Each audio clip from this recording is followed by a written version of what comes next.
जैसा कि आप सभी जानते हैं कि चाइना काफ़ी समय से हमारे बॉर्डर से घुसपैठ करने की कोशिश कर रहा है और भारत सरकार की चाइनीज़ गवर्नमेंट के साथ इतनी मीटिंग्स के बाद भी चाइना अपनी हरकतों से बाज नहीं आ रहा। तो इन्हीं सब चीज़ों को देखते हुए भारत सरकार ने आज बहुत ही बड़ा कदम उठाया है और इसके चलते चाइना को आर्थिक मोर्चे पर चोट पहुंचाने के लिए भारत सरकार ने आज 59 चाइनीज़ ऐप को बैन कर दिया है, जिसमें टिकटॉक भी शामिल है। Hi guys, welcome to my YouTube channel life high education. अगर आज आप पहली बार इस चैनल पर विजिट किए हैं तो please subscribe and hit the bell icon ताकि मेरे आगे आने वाले वीडियोस के नोटिफिकेशंस आपको मिलते रहें। 15 और 16 जून की रात को जो हमारे देश के सैनिक और चाइनीज़ सैनिकों के बीच में जो मुठभेड़ हुई थी, उसके बाद देश का गुस्सा चाइना को लेकर काफ़ी बढ़ चुका है और उसी समय से देश में बॉयकॉट चाइनीज़ प्रोडक्ट की मांग उठ रही है, जिसके चलते काफ़ी लोग अपने घर की टीवी तक तोड़ चुके हैं और काफ़ी लोगों ने चाइनीज़ ऐप्स को अपने मोबाइल से डिलीट कर दिया। अभी कल की न्यूज़ है कि बिहार गवर्नमेंट ने भी बोध गया में चाइनीज़ टूरिस्ट पर बैन कर दिया है। वहाँ कोई भी होटल चाइनीज़ टूरिस्ट को रुकने की परमिशन नहीं देगा और हर साल लगभग 10,000 चाइनीज़ बोध गया आते हैं। और अभी इन सब के बाद चाइना दूसरी तरफ से भी भारत में घुसने की कोशिश कर रहा था, जिसको देखते हुए भारत सरकार ने आज चाइना के 59 एप्लीकेशंस को बैन कर दिया है। इन एप्लीकेशंस को बैन करना मतलब चाइनीज़ इकोनॉमी को सीधे चोट पहुंचाना है, क्योंकि चाइना को भारत में बहुत बड़ा बाज़ार दिखता है, क्योंकि भारत की पॉपुलेशन बहुत ज़्यादा है जो मोस्टली चीप प्रोडक्ट यूज़ करने के लिए चाइना के प्रोडक्ट को ही परचेस करती थी। और टिकटॉक पे भी भारत के काफ़ी लोग जुड़े हुए थे और बहुत से ऐसे एप्लीकेशन थे जिनका आपको पता भी नहीं होगा कि आपकी पर्सनल डिटेल को वो शेयर कर रहे थे चाइना के साथ। जिन सबको देखते हुए भारत सरकार ने आज ये कदम उठाया है। इससे पहले जो ई कॉमर्स साइट होती हैं, जैसे फ्लिपकार्ट होती है, अमेज़न होती है, उनको भी भारत सरकार ने बोला था कि आप उन प्रोडक्ट्स की डिटेल दीजिए जो आप सेल कर रहे हैं, कि वो किस कंट्री में मैन्युफैक्चर हुआ है, जिसके चलते अब ये भी इन्फॉर्मेशन देने लग गए हैं कि प्रोडक्ट किस कंट्री का है, ताकि लोगों को पता हो कि ये किस कंट्री का है और देख के उसके बाद परचेस करें। पर इन सब के बाद भी चाइना को अकल नहीं आई। खैर, चाइना अपने विस्तारवादी नीति के चलते हर देश से ही अभी उलझ रहा है, जिसका शायद चाइना को बहुत बुरा परिणाम भुगतना पड़ सकता है। अभी तक भारत से बॉर्डर पर चाइना को फेस कर रहा था, पर अब भारत ने आर्थिक मोर्चे पर भी चाइना को घेरना शुरू कर दिया है।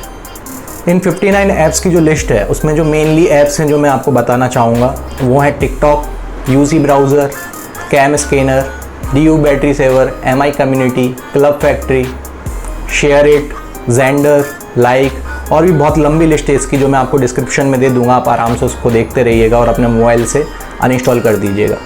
और इसको सीरियसली आपको अनइंस्टॉल करने की ज़रूरत है, क्योंकि ये सिर्फ चाइनीज़ ऐप ही नहीं है, ये आपकी पर्सनल इन्फॉर्मेशन को भी चाइना में पहुंचा रहा है। इन एप्लीकेशंस को बैन करने के पीछे एक जो मेन रीज़न है वो यही है कि ये एप्लीकेशंस बिना परमिशन के हमारी इन्फॉर्मेशन को चाइना के पास पहुंचा रहे हैं, जिसका चाइना अपने अकॉर्डिंग यूज़ कर सकता है। आपकी फ़ोटो भी चाइना के पास जा सकती है, आपका डेटा जो पर्सनल डेटा है वो भी चाइना के पास जा सकता है। तो ये कोई नहीं चाहता कि उसकी पर्सनल डिटेल वो क्या कर रहा है अपने मोबाइल में वो किसी को पता चले। जिन सारी चीज़ों को देखते हुए भारत सरकार ने आज इन सारे एप्लीकेशंस को बैन कर दिया है। तो आज से जिनके पास भी ये एप्लीकेशन हो वो अपने मोबाइल से अनइंस्टॉल मारें और देश को सपोर्ट करें, क्योंकि चाइना इन एप्लीकेशंस के माध्यम से जो कमाई होती है उसी पैसे को हमारे देश के अगेंस्ट यूज़ करता है। तो क्या हमारी इतनी जिम्मेदारी नहीं बनती कि हम भी सरकार को सपोर्ट करें, हमारे सेना को सपोर्ट करें? हम बॉर्डर पे लड़ने तो नहीं जा सकते, लेकिन घर बैठे अपना मोबाइल से चीज़ों को हटाकर तो हम सपोर्ट कर ही सकते हैं। तो हमको इसमें सपोर्ट करना चाहिए। इस स्टेप के पीछे और भी एक रीज़न है। अभी हाल ही में आपने सुना होगा कई कंट्रीज़ में साइबर अटैक्स भी हो रहे हैं, इंक्लूडिंग इंडिया। इंडिया में भी काफ़ी साइबर अटैक हो रहा है। इससे पहले ऑस्ट्रेलिया में भी साइबर अटैक हुए हैं और इन सब के पीछे भी जिसका हाथ देखा जा रहा है वो चाइना ही है। तो अपनी साइबर सिक्योरिटी को देखते हुए भी ये स्टेप लेना बहुत ही ज़्यादा इम्पॉर्टेंट था। अगर आप चाइना की ही बात कर लें तो चाइना खुद दूसरे देश की एप्लीकेशंस और सॉफ्टवेयर का यूज़ नहीं करता। चाइना में यूट्यूब बैन है, गूगल बैन है, वो खुद के एप्लीकेशंस और सॉफ्टवेयर्स बना के रखा है, सर्च इंजन बना के रखा है। इनफैक्ट जो डिफेंस के एयरक्राफ्ट्स होते हैं वो तक वो दूसरे देश से चुरा के लाता है और अपने देश में खुद बनाता है। तो जब चाइना ये सब चीज़ें कर सकता है तो हम चाइना को सपोर्ट क्यों करें? और अभी तक तो कर ही रहे थे। उसके बाद भी चाइना ने क्या किया?